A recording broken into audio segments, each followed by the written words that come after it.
To meet them Mondays. We're live? Oh, hey everyone. We're live for Meet Them Mondays. These are my girls. These are my badass lady hustlers. This is Asia, Louisa, and Anna. Hello. Make sure to tune into joltradio.org for the audio. This is just so you can look at our beautiful faces and watch it later on YouTube. We're about to go live, so make sure to tune in. This is the Lady Entrepreneurs, Women Entrepreneurs show. See you soon. All right, so 3, 2, and 1. Cool. Oh, give me your hands. We're gonna have a good show. And we happen to find ourselves alive during this full of activity. There's things going on all the time. Now we have greater access to see them happen in front of us. It's confusing and sometimes painful. But in the end, love sets it all free. That's love. It's the only answer. From the soul, y'all.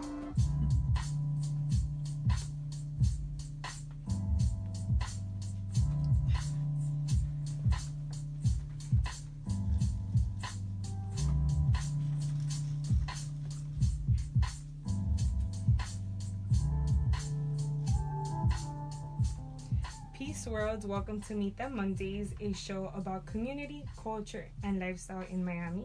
I'm your host, Cristian Portilla, and I'm here with Anna Robbins of 222 Taco, Louisa Solano of Almost Always Vintage, and Asia Butler Burns of Abo Jewels, 3 women entrepreneurs in Miami who I see hustle around their city daily. Welcome, girls. Hey. Thank you. Awesome. So before we get into the show tonight, I want to tell you all about my weekend. Saturday, I was actually invited by Makisha Noel to the Creative Culture Tribe Summit to speak about my not so perfect brand story. And I was able to talk about Meet Them Mondays. And the event was so incredible because it was an event like guided or geared toward women of color and women who have like their businesses or their brands or who are trying to grow and like to figure it out. Maybe some are more advanced, maybe some are not. But it was really nice to be in a room with women that are like all like-minded and really supportive of each other. So I was able to go there and share my story, and what I realized is that so many of us are doing similar work, but we could really learn from each other and grow more if we all like actively support each other. You know what I mean? But like support each other with intention. And it's like, I know you do something, she does something similar, partner up, like refer each other, things like that, you know, actually being each other's tribe. So that was really great.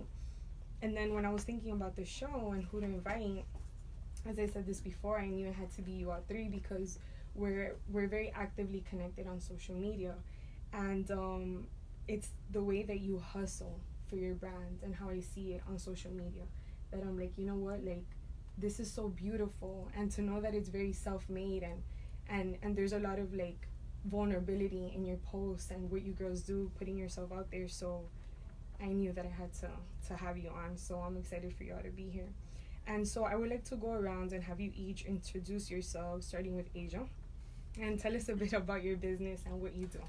I feel like every time there's like a circle and you go around to introduce, I'm always first. Because you're A. No, I'm just kidding. It just happened to be because you were in front of me. Okay. Okay, so my name is Asia, and I run, it's actually called ABA Jewels, but everybody calls it Abo Jewels.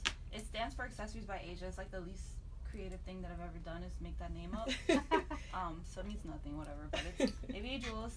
It's a jewelry company based here in Miami. I'm from Maryland originally, lived in Connecticut for a long time as well, but I've been in Miami since 2007, so this is basically home. And I work with a lot of like crystals. I like doing things with like the healing properties of crystals, and just making people feel good in jewelry. So And you make teeth with yeah, teeth I make jewelry rings. with teeth. When requested, I do make jewelry with She teeth. made me a tooth. I'm actually wearing it. This is my wisdom tooth. Oh, cool. So if you're listening, you can't see it, but I'll post a picture on it on social media. So she was down to do that, and Yeah. I was like, oh, I like her. Okay, Lou, Yeah, what were sorry. you gonna say? No, I was just gonna say it was the first time I ever had anything like that, but it was You fun. were open It was to cool, it. Yeah. That was cool. Yeah. Okay, Louisa, tell me about you and Almost Always Vintage. So, Louisa from Miami. I Now it's a part-time hustle, but I collect vintage clothing and I try to find it homes with lovely individuals that I meet on the internet and in person and pop-ups. Yeah, originally from Miami. I moved away. I went to school for a couple, 4 years, and then I moved to New York for 6 years. So I just moved back like 3.5 years ago. Not just moved back, but 3.5 years ago I came back to Miami, and I totally like, just embraced like my tropical essence, and yeah. Happy to And be back. you've been at this thrifting game for quite some time now, like for years. Cause I remember my wife Mel told me that she remembered you doing it in New York, and I'm like, wait, I gotta fact check that. I mean, I did it as like a side project in New York just because it was something fun. I also ended up working for a couple years at a chain of thrift stores in New York, so I was getting access to stuff easier. Yeah. But when I found myself like in between jobs and trying to figure stuff out, so I was like, why don't I try doing this again? So she might have known about like the first time around in like 2012 or 11. Yeah, probably that. Yeah. Okay, awesome. And then Anna, let's go to you. Tell us a bit about you and 222 Taco. My name is Anna. Born and raised in California. I've been in Miami since 2003, so quite some time now. Yeah. I'm the owner and founder of 222 Taco and the Margarita Shop in North Bay Village. Mhm. We do Cali-inspired fine casual Mexican with a full-service agave-driven margarita bar. Yeah, I love too that I feel like your concept is very very inviting and very welcoming and like laid back at the same time. When I went to the Margarita Day event, you had like a female DJ spinning, Pam Jones, and it was just such a great time. And I remember Mel, my wife, she was like, she had told me about your business before, and it's in such a great location because there's not that much of that happening in that particular area. You're like in between. So it was super convenient. We're like, well, we know now that this is here, so we can go support that. I've been a resident of North Bay Village for about 10 years now. And with all the development coming up Biscayne and up Collins Avenue, I figured it's a good place to be a little bit ahead of the game. And Yeah. I believe it's an up-and-coming area. Yeah, for sure. Definitely. And so I'm going to hit you guys with a super loaded question to begin with. Or it might be a little bit more abstract, but how did you know that this is what you wanted to do? And Asia, we can start with you. Okay, so when I came down to Miami, I was studying first I was studying fashion design in school, and it just didn't do anything for me. Like making clothes, like I love clothes, but making clothes was like, it was terrible. I don't know why, it was just not working for me. And so I switched my major, and I was going between either I was gonna like go to accessory design, or I was just gonna completely change and do like music production, like completely different. And I ended up going to accessory design. I found my way into like jewelry classes, and it just like it came easy to me. I took a gemology class, and people felt like other students were like, oh, I gotta go to gemology, I hate this. Like it was like algebra 6 or something, and I'm over here like, yes, I get to learn about how crystals are formed, you know what I mean? Like it was like it just like vibed with me. So I knew I wanted to do jewelry, and then I just kind of like made my way into like the metaphysical properties of crystals, and it just vibed with me. So I knew that's what I wanted to do, like help people. And So you're self-taught? yeah, well, I went to school for jewelry design, or like for accessory design. And so I they learned, teach you there like the actual yeah, I work learned of- like the basics of like soldering and making like certain things as far as jewelry is concerned, but like the style that I do is my own style. And where did you go to school? The Art Institute. The Miami, Art Institute. Okay, cool. All right, Louisa, and I know you talk about the side hustle of thrifting, but it would never look like that on IG. And not that that's a bad thing, because we're gonna get into that, of these things starting off as side hustles, and great if you can turn them into full time, you know.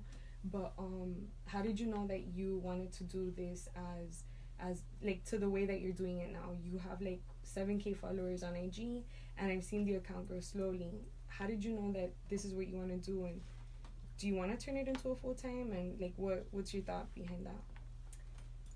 Okay, so I knew it was what I wanted to do when I had no other options. I really like was at my job for like 2.5 years. There wasn't really room for growth. I was trying to figure out my next move. Opportunities weren't really presenting themselves or ones that I wanted.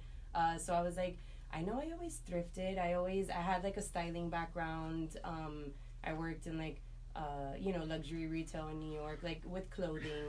And I was like, I've always thrifted. I've always like personal shopped and helped people. Like, why don't I try to invest? I had like a little bit of money saved. I invested. I was like, let me buy $1,000 worth of stuff, or like budget $1,000 and like see where this takes me.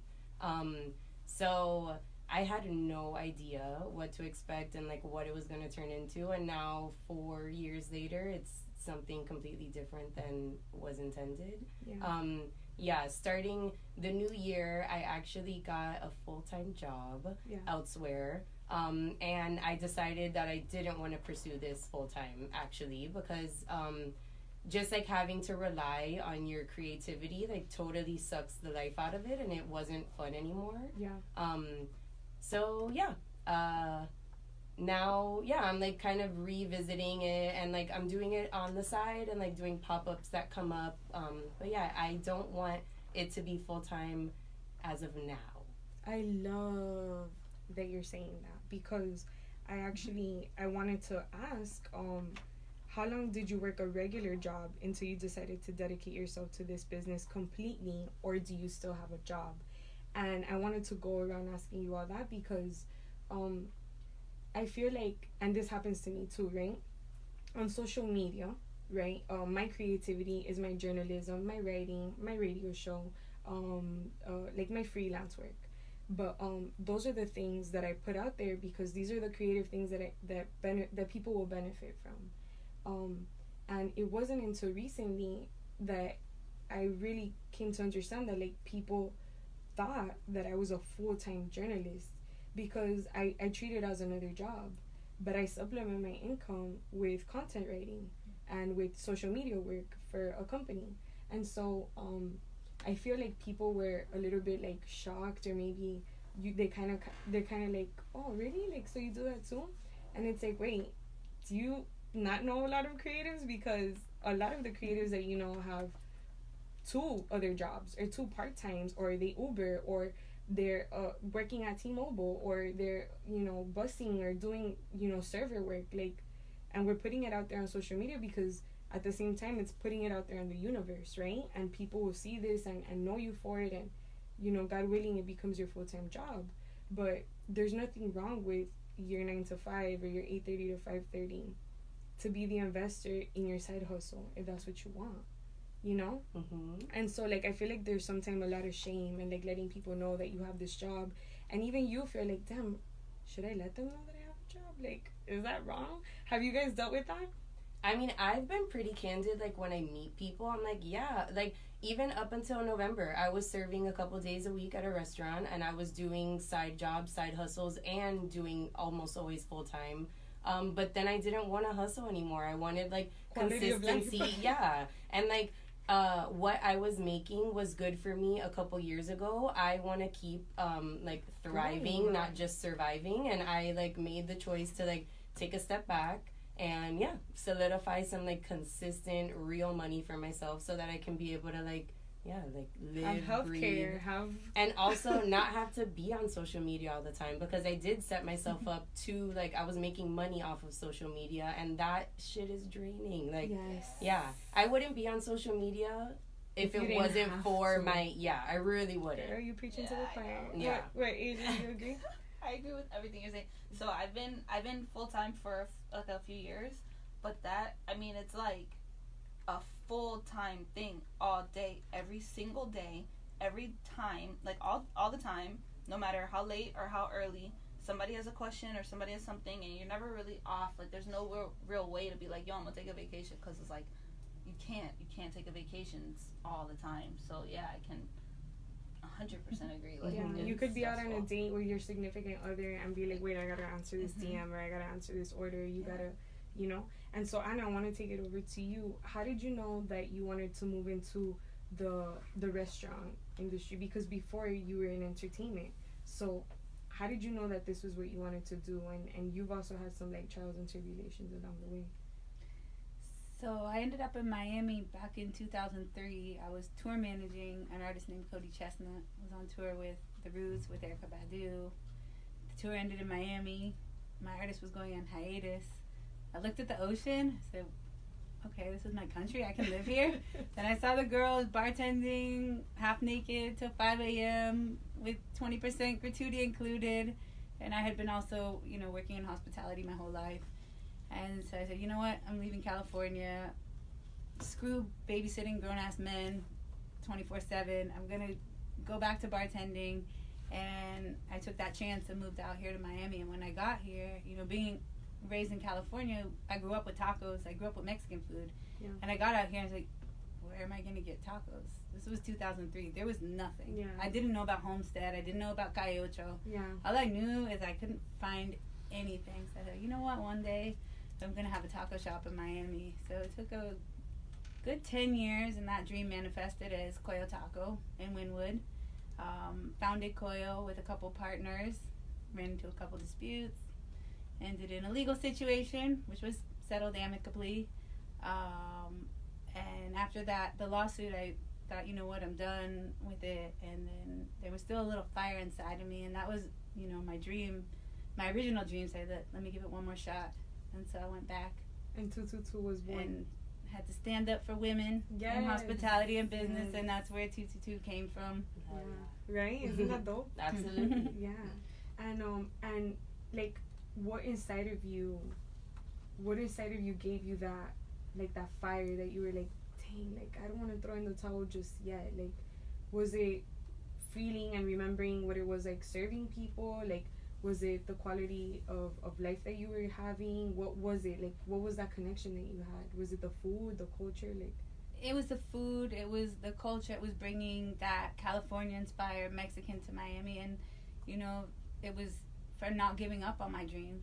Just because, things took a halt doesn't mean that the dream was over. So Yeah. I wanted to finish up what I started. and how do you feel that, like, how we were just talking, like, you basically are doing this all the time? Like, you're the face of the business. Like, people want to talk to you. You make the decisions. Like, how does it make you feel that you have to be doing this 20, or do you even feel like you have to, or do you feel like one of those people that are like, you don't work because this is something you love? Like, what's that relationship No, it's like? definitely work. And it's Well, exhausting. Tell us what you were But doing it's a- before you got here. She was. We decided for like a month that we were gonna close on Mondays to kind of give the team a chance to relax, recharge, to do maintenance, to do work, to start working on things, projects that we haven't been able to finish because we're going 24/7. And up until 10 o'clock last night, I thought today was gonna be a free day. Be relaxed and ready, and like 10 o'clock last night, I got a message from an old friend, from David Sinopoli. He and I used to work together at Bardo back in the day. He now, as you know, founded 3 Points and runs Space. And hey, Banana, can you do a catering for 125 employees at Space? We're doing a staff meeting. How do I say no? Exactly. So Gina and I were hustling all day. And literally dropped off 125 meals right before we came here. You see? So it doesn't stop. And again, the social media does not stop. And it's not just social media. It's Yelp.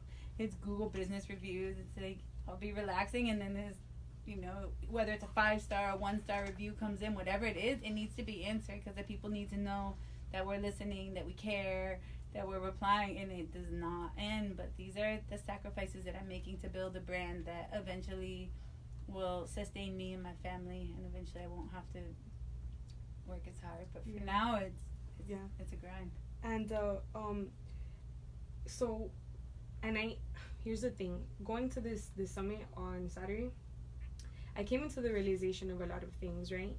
And the women that were there, like, it was so candid, because they were all talking about how when you're starting in business or when you're starting a project, for the beginning stages of it, you're investing a lot of your money until you actually see that money come back to you, until you start making some income. A lot of times creatively, this can happen to us. So I actually wanted to go around asking you all, like, how long did it take, or maybe it was fast, maybe it wasn't because you have a product, but until you actually started seeing, like, steady income and, like, revenue, return on investment in the work that you were doing? Asia, for you, like, for your jewelry, how long were you So, I mean, I'm still like in that process, to be honest with you, because like what I do, the materials are not cheap. You know what I mean? And so I don't want to put out a cheap product. Right. So I always strive to like give the best product that I can. So yeah, I mean, I could say that I'm making a profit, but it's minimal. Like, I'm not over here balling, you know what I mean? Like, I try to keep my prices extremely fair. Yeah. And still make a profit. And that's one thing I've been focusing on lately is like making sure that I make, like, I don't know, I'm the type of person that I'm like, oh, I want to make it. I want to make sure that you're good. I want to make sure that like everybody's happy. And I feel like that is like it has been a detriment in the past where like, if I really sit down and look at the books, that's causing me to like kind of lose money. So it's something that I have to really focus on to be like, I need to also make some sort of profit. I'm not over here trying to like scam people out of their money, but I need to make some sort of profit. So it's something that I'm definitely working on. And I'm a Pisces. I'm super like not business minded at all. So I mean, if anybody out there can help me with some books, that'd be great, because I'm not a business person at all. Girl. So I'm still in the very early process. I'm with that. you. I'm in the process. Pisces Like, gang. yeah, exactly. You're the Pisces. You want people to be happy. You want to give a great product. You want people to keep coming back because what you do is great, not because of like some hype or something that somebody else said or whatever. But I mean, at the end of the day, you also need to like make profit. Her being a creative businesswoman. Yes, it is, because I feel the same. It I really feel is. the same exact way. Lisa, do you agree? You feel the same exact way? Like, Yeah. here's the thing though. But I wonder because I read a lot about this, and I'm like, does this happen to us? Because you know how they say that women, like, by the age of 5, we're like quick to think that our dreams won't come true, and by the age of whatever, we're like already negative.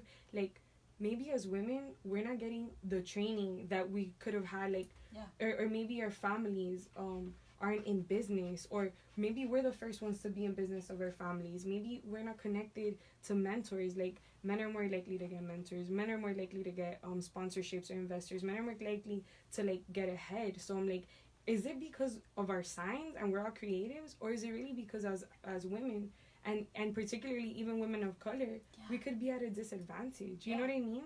Like, what if it's that, you know? I So, agree. you right? That also makes me think like that could be a reason why, you know? What about you, Lisa? Like, how long did it take for you to start seeing a profit in the clothes that you were flipping? And clothes and jewelry, again, is like, these things are like, it's almost like the price that we put on it, right? Because Asia, you're designing a unique piece. Nobody's gonna have a similar piece. So it's like, what is my worth for my creativity? This is this price. For you, it's different because it's a used vintage item, right, of clothing. So it's like, how do you navigate what's the price? Like, what? That was really challenging, and I just kind of like learned through experience. When I started selling stuff like via Instagram, it was way more instant, and I was able to price my stuff higher because there were people like battling to get it first. And it was, I mean, like, selling vintage is so laborious. It's such a labor of love because each individual, and online especially, because if you photograph something, you're trying to make prices fair, but you have to shoot every single piece, do a listing for a description for every single item, measure it, make sure it's laundered, dry clean it if you have to, like, you essentially, and people are like, oh, but it's used clothes, aren't you getting it like from the thrift store cheap? Like, yes, but the time, the wear and tear on my car, hauling it in and out. Also, even like knowing and being able to thrift shop, like, not everyone can do it. Not everyone like enjoys doing it, or like has an eye. Yeah, I also trained my eye through doing it. Like, there's pieces that I bought in the beginning that I would never touch again, and I was like so mad that I held on to it long. But yeah, I mean, I started questioning like, what am I worth? Because I felt that the work I was doing was not equaling the amount that I was like taking home at the end of the day. And like, some days were amazing, and then other days were like really quiet and slow, and that in between just causes all sorts of anxiety and like second guessing yourself. I read a book called Profit First that helped like organize finances, and I don't know if anyone's read it yet, but Profit first. Yeah, it's just like a philosophy on like how to organize your finances, like to ensure that you make a profit. I'm like doing really bad at describing it, but it's look at it. Yeah. And you know too that I specifically thought of you, and I revisited your Instagram, and I don't know if this happens to you guys when you're on social media and you see someone's post and you're like, damn, I love this. I need to reach out to them. But then your day goes by and you don't think about it and whatever, but you're like, you have that person in your mind. I had you in my mind for such a long time because there was a post that you posted. You're wearing like a white outfit, and your quote, like, you post a lot of like outfit pics, but you'll like the caption will be like very inspirational, or it'll be about something that you're going through or something that you're feeling. And I thought about it because it motivated me so much. And I'm like, damn, like, it just goes to show, like, even sitting here with you all, that we're all sitting here, but we've all felt in a similar way, some way, shape, or form. There's times where it's a great high, and you're like, this is great. And then there's other times where you're like, damn, maybe I could have sold that piece for more.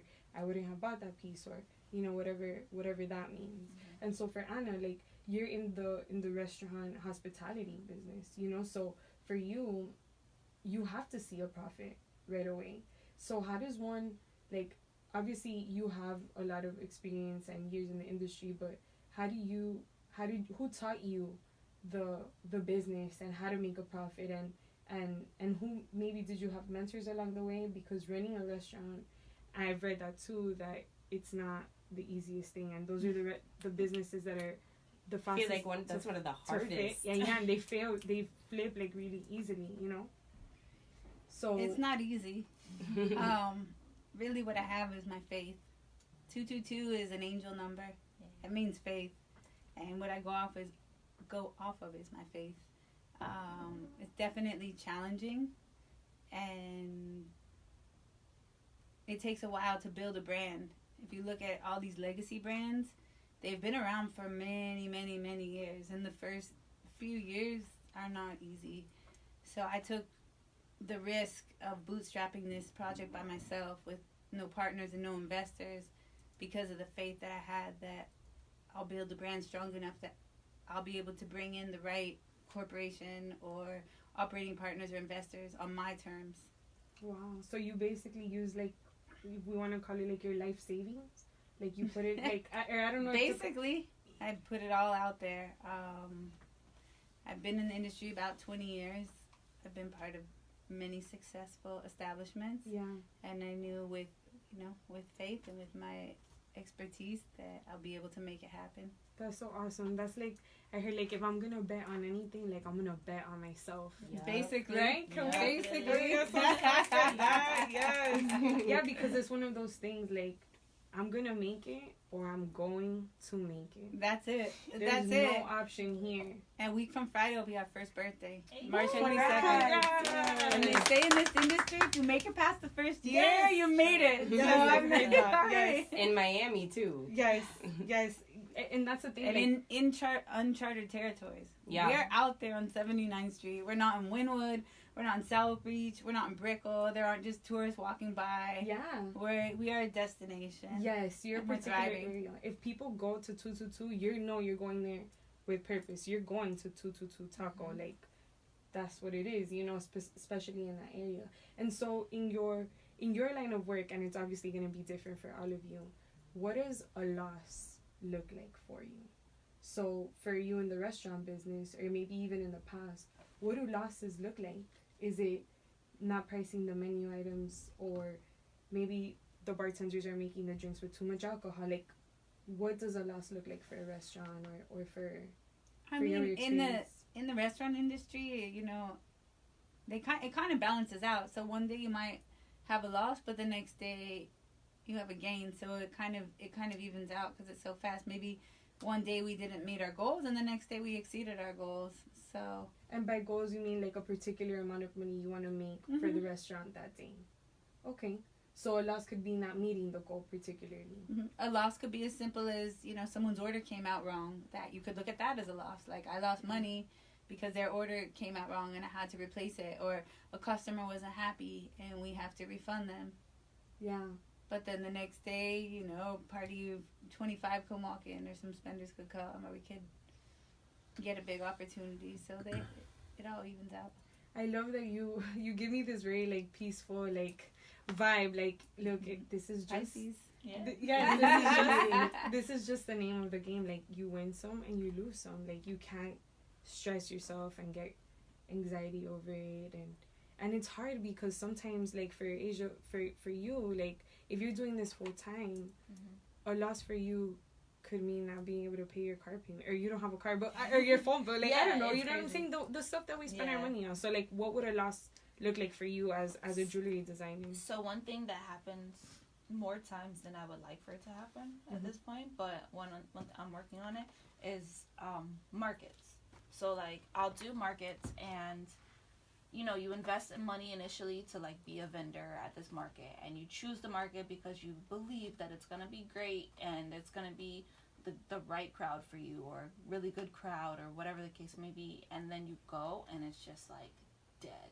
Like, there's 12 people there, and you're just like, bro, I'm sitting here all day. You know what I mean? And it's like a full day is done. It's wasted, and you're sitting there like you brought all your stuff out, like you're not really making any money, you're not really making any connections. In my case, like, my boyfriend helps me a lot. Like, Shout out to him. Yeah, shout out to Jose. He helps me with markets, and then he's just sitting there, and he's just like wasting his day. You know what I mean? And it's just like, damn, this is like a complete waste of like everybody's time. We And, didn't like, even get to like we cuddle didn't- today or yeah, do nothing. our We time. didn't- or- yeah, if we were just hanging out at home, that'd be great. But if we're like out here and I'm trying to make money and I'm not, and that to me is the worst, because it's just like, I lost money. I came out here, we drove out here, sitting out here not making money, whatever. So like, that sucks. But at the same time, there'll be markets where I'll be like, you know what, it's like $20. I'll go, and I don't know. But roll you the never dice. know who And may it'll have be seen amazing. you, Exactly. and you may Yeah. get hit up on social media later. Exactly. And someone that has seen you there. That's Mhm. happened to me before. Where Yeah. We've done events. You know, even I guess technically you can say a loss is doing a sponsored event or doing Yeah. something for a nonprofit where I Mhm. go with the team and we give out food for free. But there's always someone that either shows up at the restaurant or calls us for a catering, and it might look like an L, but in the long Later run, on, yeah. you're winning. So you never know Exactly. who's gonna see you. But I can Yeah. definitely relate to that with events that, you know, when you sponsor them, Yeah. they're not paying you, but you're doing, you know, something good, and then usually something good happens because of I it. was just gonna ask too if you have to pay to attend these markets. Yeah, like they range in price anywhere from like $25 to like $200, and you know, and like you pick and choose, and you kind of do your like, I'll do my research to figure out like which ones I think I should go to, Yeah. or things that I've done before that were good, or things that I've done before that were not good and not Yeah. coming back or whatever. So yeah, I'm just trying to like pinpoint more specifically what works for me, but. Yeah, a loss could definitely be like, you know, doing those markets and it's like your whole day is gone. But at the same time, it could be a market that you expect to just be okay, and then it's great. Yeah. Like, you know what I mean? You never Yeah. really know. Yeah. Like, there's no exact science to it. Like, there's some things that you know is just going to be good. It's going to be good every time. Some things that you know, like, nah, I'm not going to do What's that. a great local market that you go to that you're like, this is popping? To be honest with you, there's a really good market, and it's not local. Okay, no, It's tell called Markets for Makers, and Oh, they're dope. They do it at the Moore Building. They've done it I think 4 times last year. They've done it so far 1 time this year. me. Wait, no. why isn't that local? They're not local because they're not based in Miami. They're Okay. based, I think they're Tampa or something? based in Or Tampa or like Jacksonville? maybe Jacksonville, like another place in Florida, but they travel like to other cities. What is it called again? Markets for Makers. Yeah, they're really cool. I was wondering about that. They're really good. It's like Because that one was expensive. It is expensive. It's definitely But you gonna make and your ROI? and that's the thing. Yeah, exactly. I did the first one because I saw them through Facebook. Like, I saw their ads on Facebook. Like, it wasn't word of mouth. It was just like ads, and I'm like, I don't know, but it seemed really cool, and like their production value and their videos, and it just seemed like they cared. You know what I mean? Like, their team was really good. So I spent a few $100s on it, and it worked out. So I've done every one since, Yeah. and it's just been great. You can tell, and it's also a woman-led team, which is really cool. But That's why it's great, girl. Exactly. You know, they put the work in. They do a lot of like promotion. They do a lot of really great stuff. So it's always a good It's a one. good one. That's the one that Dana came to see you at. Yes. Yeah, definitely. And Lisa, So- you also do a lot of markets and pop-ups too. So, what Well, are now I'm lessons for- being way more strategic with the ones that I do. Yeah, what have you learned? Like, yeah, tell me. Well, just because I sell clothing, actually transporting the stuff is, like, it's really heavy. I would do certain markets and there was like gravel on the floor, which I can rough it and tough it. I'm all good with that. But people don't want to try clothing on in that setting. Miami is hot as hell. You also don't want to try clothing on in that setting. Also, my clothing would be damaged sometimes when like I would get home and everything's filled with dust. Yeah. So now, and I learned that like I don't excel as much with like just random foot traffic. I do well in markets when like my customers come to see me at a market. So I stopped betting on the market being good, and I ensured that like my people were coming to see me, because that was like across the board. When I would do good is when like specific people would come because they were in the mood to shop. They knew they wanted to try on clothes. They either like were visiting from out of town and don't get the chance to do it, or not everyone likes to buy on the internet or on Instagram. I get that. So yeah, people would come like specifically. Like I'm doing one this weekend. Where? Are you too? I let them know about you, girl. You know about this. Yeah. Where you guys going? Panther Where Coffee. we going? Panther Coffee in Little Haiti. They're doing a market. I think it's like a fundraiser. Yeah, it's a fundraiser for a Haitian like collective Yeah. or they like collaborated and made totes for them. So that there it was like no fee. We're just like donating like a percentage of our profits to to the cause, and they're giving us an opportunity. It's in Panther Coffee. Little Haiti. Yeah, that's my neighborhood. Did you do the too. last one, No. Asia? Okay. What I was gonna say was, so for a lot of us, our creativity and our business and our side hustle relies on only us. So it seems like, you know, Anna, you have a team, right? But again, you are the head of that team. You have Gina, who's your GM, who's actually here on the couch, and you have your team that supports you. But at the end of the day, like, this is your baby. Almost Always Vintage is yours. ABA Jewels is yours. Meet Them and Babe is mine. And so when you are the sole creator, let's say for that, for example, for you, Asia, that you're the one making the design. You know, Luisa, you're the one hauling the clothes, picking it out, going to the thrift store, stuff like that. You're the one that you're on the deadlines. So how do you balance being like the main creator and the production and the deadline? And like, for me, when I'm writing a story, nobody else can write that story but me. So I know if it's not getting done or if I'm not actively writing, like everything falls behind schedule. How do you deal with that pressure of being like the main person behind your creativity? Like sometimes when you want to tell Jose, like, I wish you could just make this necklace, you know? Yeah. But you're the one doing it. So like, how does that balance out, you know? What I like to do is take as much time as possible to just be out of it.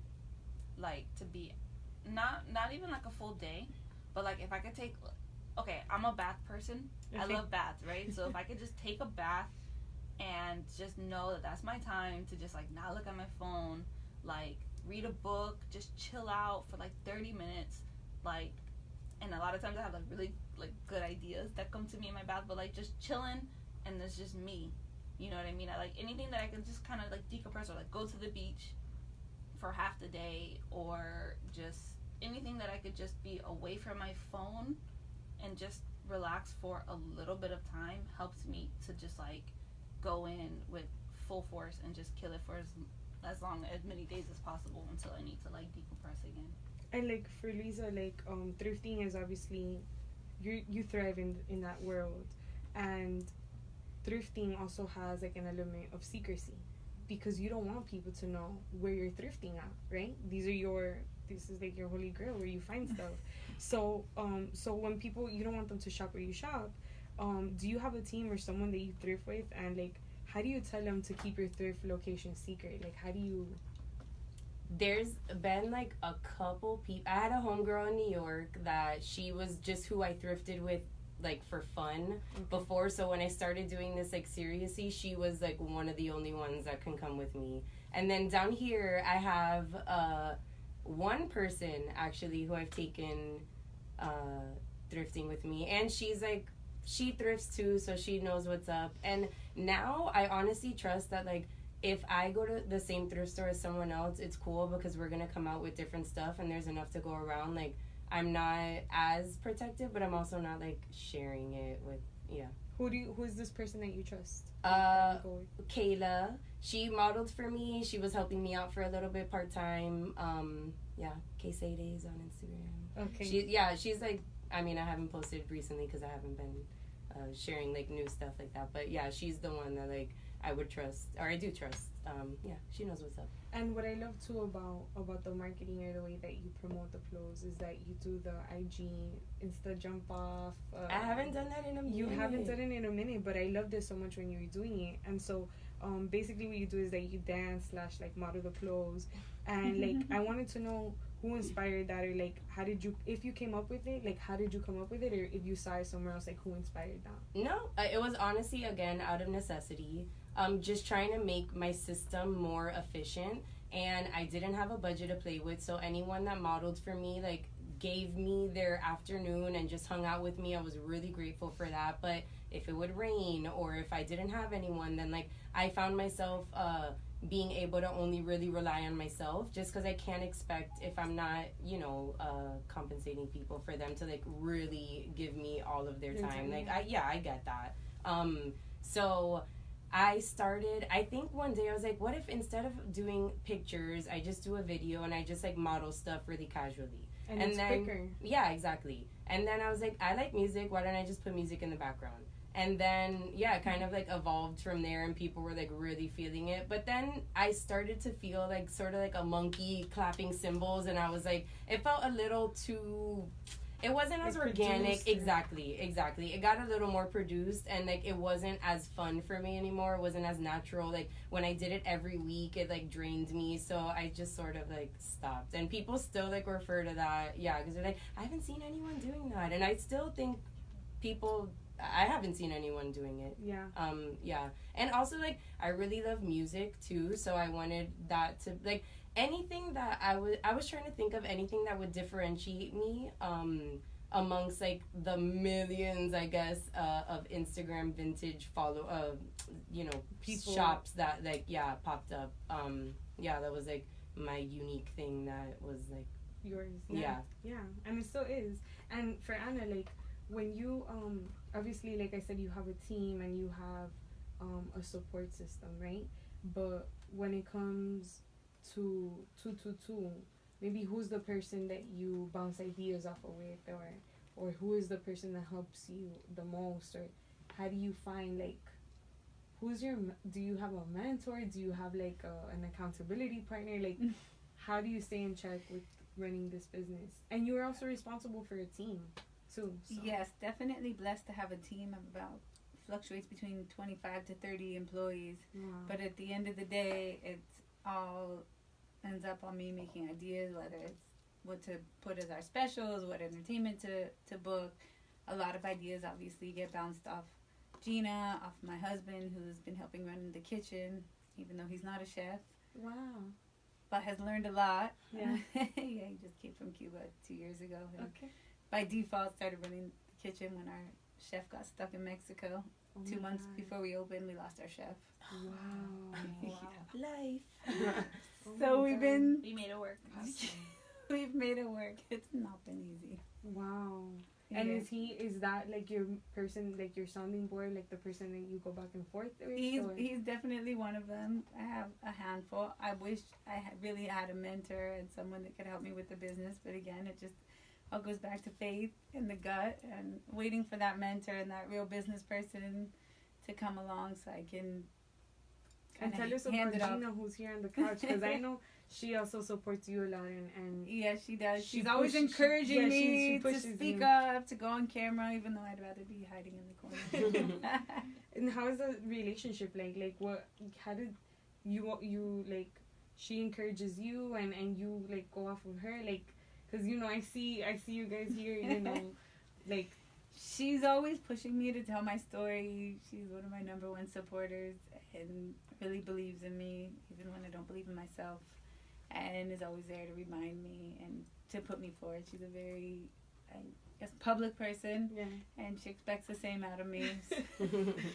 Also a makeup artist, gets me ready for these appearances and make sure that I follow through and don't hide. Yeah, like, I was having a conversation earlier with my wife, and I'm like, you know, we all need to have like an accountability person, or like that person that knows us and knows our business or our hustle or our project, to the point where it's like when you're tripping, they're like, shake the shit out of it, like you're tripping right now. Or when you're killing it, you're like, yo, you're All killing day. it, girl, like I'm here for you, like, you know. And so in my case, like for me, that's my wife. Like Mel, when I'm having my meltdowns and I'm like, she's like, calm down, you got this, go speak at that event. Nobody wants to hear me, go speak at that event. But you know, or for you, like your partner Jose, Yeah, Jose's the one for you, you know. Like it's so important for us to have these people that support us, like who are not in it for the money, who are not in it for a profit, who are not gonna charge you when you're starting off. Like you need those people there, you know. What about you, Lisa? Who's your accountability partner? Yeah, my Who's- boyfriend too. He definitely believed in me before I believed in myself. Yeah, Yeah, absolutely. and they're the ones that hold you accountable. Like Mel's like, aren't you supposed to be reading tonight? Mhm. Mind your business. You don't know. No, she's like, you're supposed to be reading. I know you are. Like, you're right. Talk to you later. You know, but Mhm. we all need those people. And like I realized early on too, like it wasn't about the money, or it wasn't about having someone be like, oh, I'm gonna take those pictures. Like, and it's not also to make people work for free. But when you have those people that believe in your vision, like you can only be so lucky. And speaking of that, I just want to kind of like throw out a moment that happened recently that was so cool. So like the people might not know this, but Anne and Asia know each other, and I had seen on Instagram when 3 Points happened, which we were talking about earlier. Actually, David was a guest on the show, so I interviewed him for the 3 Points episode. But you met Erica Badu, Asia, and you were able Yeah. to show her your jewels, and it goes back to having someone that believes in you. Exactly. And I didn't know at the time that it was Anna. But then when I read Anna's bio and I knew that she was in entertainment and that you had Anna worked with Erica, I put them together and I was like, wait a second. So maybe Anna, tell us how that moment happened and what that meant for you as a small business owner. Definitely. It was definitely the definition of an organic happening. As I told you, I was touring with Erica Badu back in 2003. I was the tour manager for the supporting artist on her Frustrated Artist tour. She and I became good friends, became friends with her crew, and the core of her crew has remained the same 16 years later. So when they came to play 3 Points, I went down to go see her crew. She, of course, was coming in later, ended up being super late. Was hanging out with the crew and met her new stylist, who I actually hadn't met before, and was sitting in Erica's trailer and was watching her put out all of Erica's shoes and clothes and jewelry. And I looked at this spread of jewelry and I was like, the light bulb went off. It was like, oh my God, Asia. First, actually, the light bulb went off and I thought of my friend Susan, who makes Radiate Kombucha. I was like, I called Susan, like, send some kombucha down. Erica will love this. So I was happy to plug her. Called Brad Kilgore, like, do you have anything raw vegan? She needs raw vegan food. It's always nice to, hook her up with the locals. And then when I saw the jewelry, I saw what she, what she had, and it made me think of Asia. So I immediately, I think I texted you or messaged you, you called, and I texted you, and then she said, oh my God, I just left, but I'll turn around, I'll go grab something. And I was showing her stylist Asia's Instagram. She, okay, I like this. Like, okay, get this. Oh my God, Anisha, like, what did you feel when you got that text crazy. from Anna? It was, honestly, it was amazing. It was crazy. I saw her text right before, because I live in Kendall, and I got the text right before I got on the highway, and I was like, turn around. So I like raced home, and she had sent me pictures, like she said, of like things that her and the stylist were talking about. So like, I run in the house, like Jose was home. He's like, "What are you doing?" I'm like, "I gotta get on these." I'm like putting these things in the bag, and so I put the stuff in the bag, and then I like left, and then you sent me more pictures. So then I like turned around again, and I was like, I gotta do more things. And so I like put more things in my bag, and then I'm like, this is amazing. You know what I mean? It was crazy. And then I had, on top of everything else, I had like, so I'm coming from Kendall, which is not very close. Sorry. So I was like racing against time, and then when I get there, my wristband like wouldn't scan for some reason. They were like, "Oh, sorry, you have to go to will call." So I was like, "Fuck!" Like, will call. They're like scanning me, and they're like, "Okay, how did you get this?" I'm like, "I gotta go." go. So like, it ended up working out, and I ran in there, and it all worked out. But it was. Meanwhile, it her was stylist like, okay, I can go to the front of the house for 1 second. Let's go find her. We like run to the front. She, where is she? Where is she? Because I gotta get back. Because she's about to get off a flight. She's supposed to be here. Okay, she's gonna be here right now. Okay, come on, let's go. Yeah, it's crazy. And But I was what like, ended up happening? She wore your jewels. You got to show them to her. She You didn't took wear a them picture. like while she was performing or anything, but like I got like to show them to the stylist, and she told me like things that like she liked or thought would work, whatever. And then I got to see her perform like from the stage, which was in itself amazing. Like that was amazing. That was my first time ever seeing Erykah Badu perform live, so that was amazing. Yes, like, I saw her for her DJ set at Art Basel, but it was so great. nothing like that performance. And she wore your pins, or she didn't wear them like on the performance, but In the afterward I got a picture. chance to like talk to her, and I gifted her a hair fork, and then she ended up like buying some like hairpins and a crystal crown. And she was just like, So yeah, you like, sold stuff to her? Yeah, You didn't even have to give it away? I did. Like, I gave her something, and She was, wanted to literally- support yeah, you. She was like, how She can said, I how can I support you? you? Anna, give her my cell phone number. I know, Give so her my like, PayPal.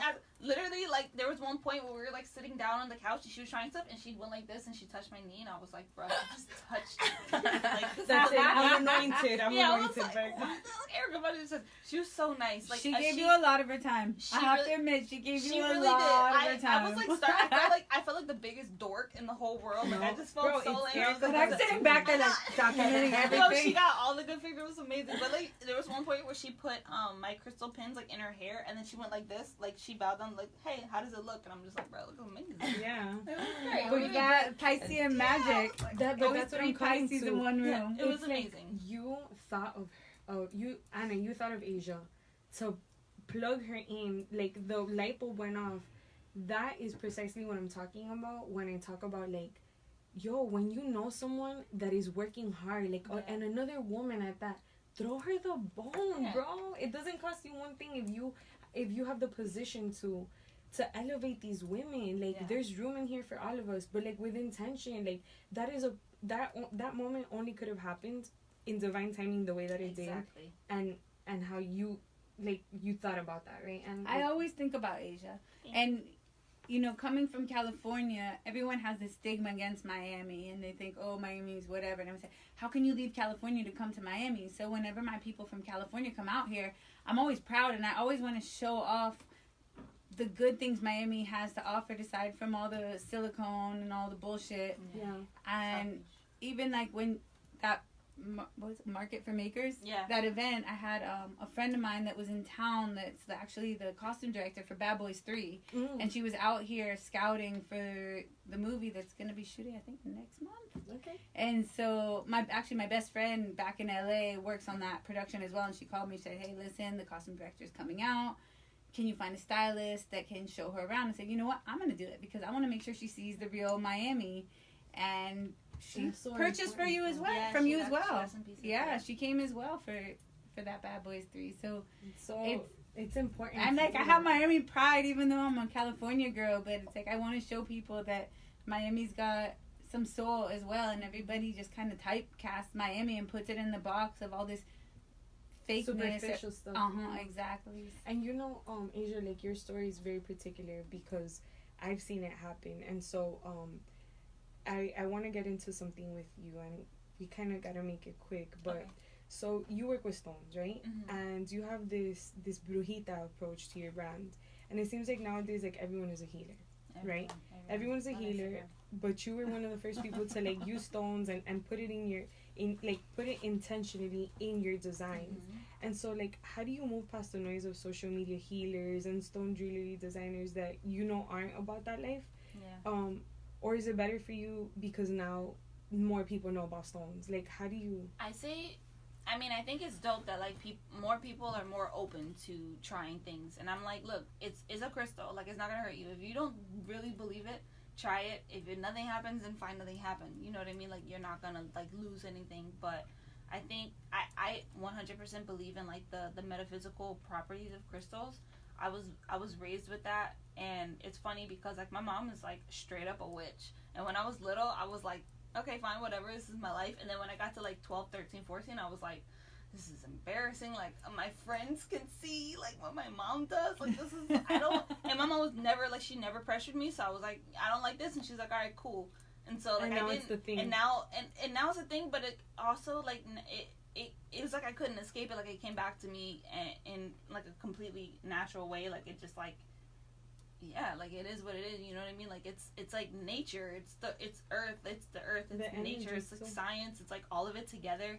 So I truly believe in it, and I think like the way to like cut through the noise of like all these other people doing it because they're like a social media brujita or whatever, but it's Mhm. like I'm just gonna keep doing what I'm doing with the intention that I have, and if people believe it, you know what I mean? Like there's some people who do it because it's trendy, but I do it because I believe in it, and I'll keep doing it And because it's I like they believe in say, it, like, you know. real recognize real. Exactly. Like, you know the people that are Yeah. doing it for the clout, and you're like, girl, how you a hater, girl, what you talking about? Yeah. And then you're like, wait, I know she's really about Yeah. that life, and she actually, and not to pass judgment, but like, it is what it is. You're more bound to those people that are genuine. Exactly. Like, how do you feel when people copy your designs? Because I feel like I've seen that. Oh my god. And So there's specifically from your designs. So there's okay, so like and of course I'm not wearing it today, but there's a design that I made like in 2014, and that was like one of my it is one of my most popular designs, like the open choker with the 2 crystals, asymmetrical angel aura quartz. Like that's Yes. how it started.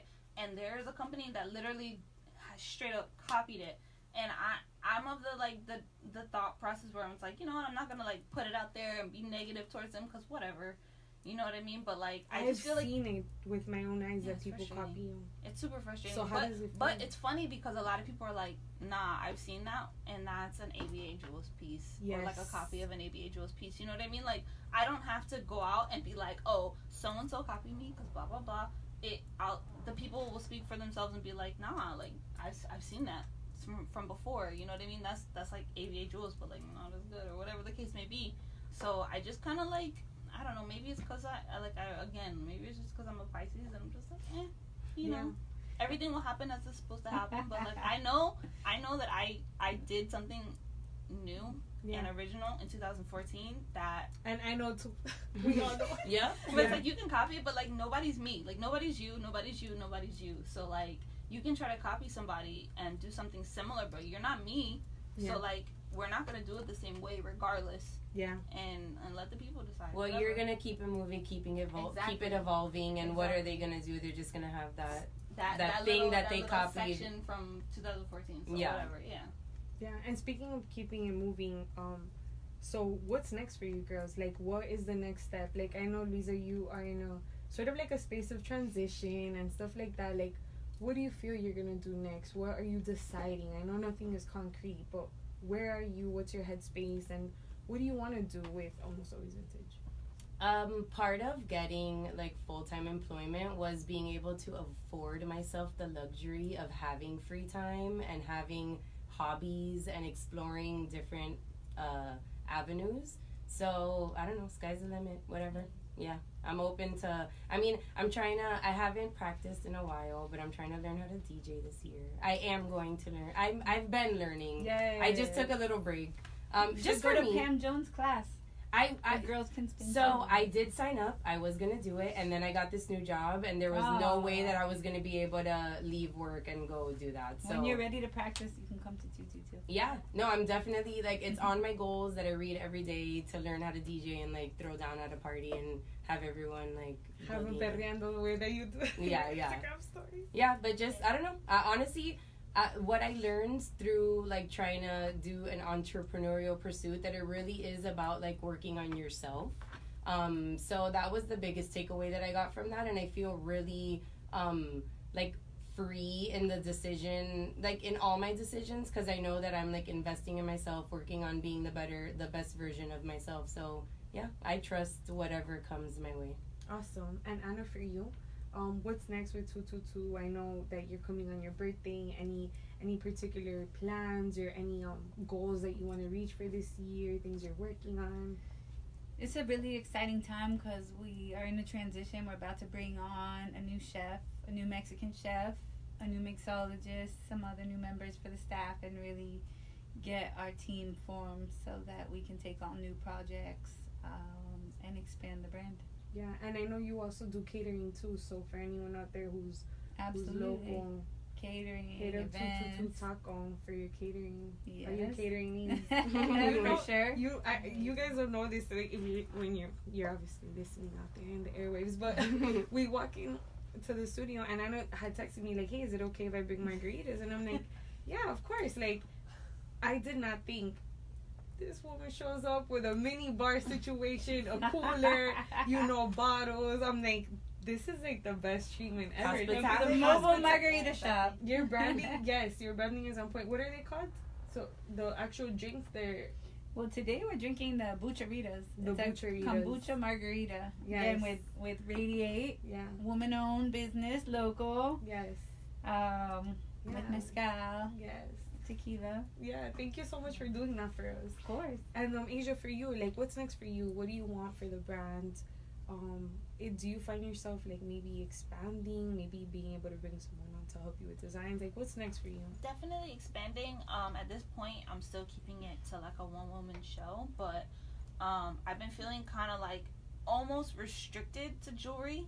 Like, I love making jewelry and I love like the creativity, but I want to do more with like the healing aspect of jewelry, or the healing aspect of crystal. So I'm actually branching out a little, like little by little, into homeware, and also just like serendipity had it that like I worked with certain clients that had me work with like baby mobile stuff, I saw that. it's Aw, so cute yes. and it's so nice, but it's something that I really believe in, and so that I'm also branching into like basically like home stuff, you know what I mean? Yeah. So bringing like crystal energy and like healing crystal energy in like a thoughtful way into your life in more ways than just jewelry, because I know that jewelry can be, I mean, it's awesome, but it's also like very specific, you know what I mean? Like, some people don't wear jewelry, or like some people don't wear my type of jewelry, and that's fine, but bringing like that crystal healing In a into- different way. yeah, in a different way into more of their life. So Yeah, I Yeah. saw that baby mobile thing, and that was so I want one. dope. Yeah.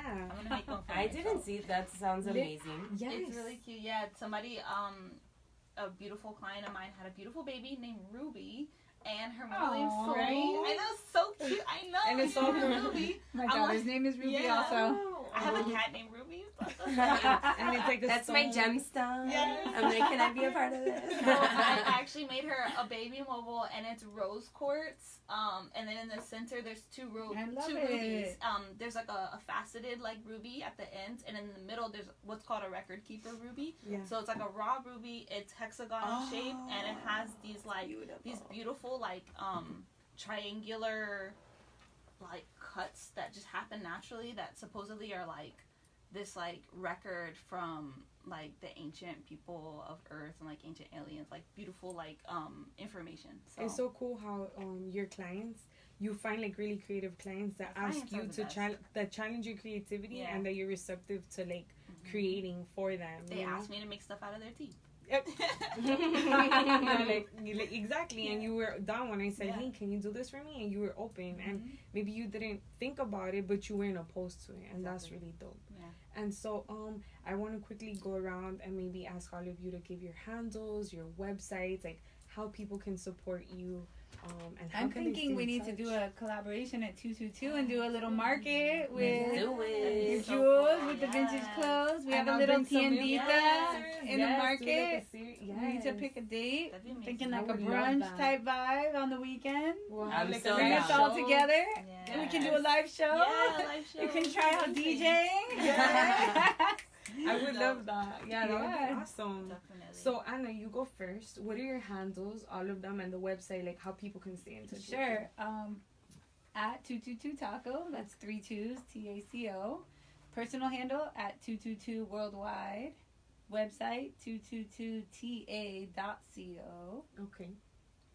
That's it. Yeah. At La Margarita Shop. Okay. Awesome. And Luisa, you, how can people stay in touch? At Almost Always Vintage is the only way right now.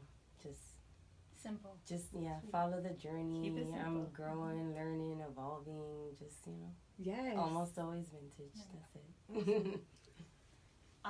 So for me, you can follow my jewelry at ABA, basically ABA Jewels. My personal handle is Asia Like Asia, so my name is AJALIKEASIA. So you know how to say it, Asia Like Asia. And you can also go to abajewels.com. Awesome. Girls, thank you so much for being here. Thank I you. appreciate all of It you was so awesome. much. It's been such a great time. Thank you all for listening to Meet Them Mondays. you know that March 8th was International Women's Day, but here at Meet the Mondays, we're turning March into International Women's Month. So tune back in on Monday, March 25th for a new episode. We're actually going to have the episode of the Women of Miami Soundwave, which is Miami's all-female DJ collective. And so follow us on social media at Meet Them Mondays. I'm your host, Cristian Portilla, on IG at Room Free Rights. And if you like what you hear, then share an episode with your friends or support Meet Them Mondays by a Patreon collaboration. So you can head to patreon.com/Room Free Rights or subscribe on Apple Podcasts and listen on SoundCloud, Mixcloud, Stitcher. Watch us on YouTube. Go to roomfreerights.com for more.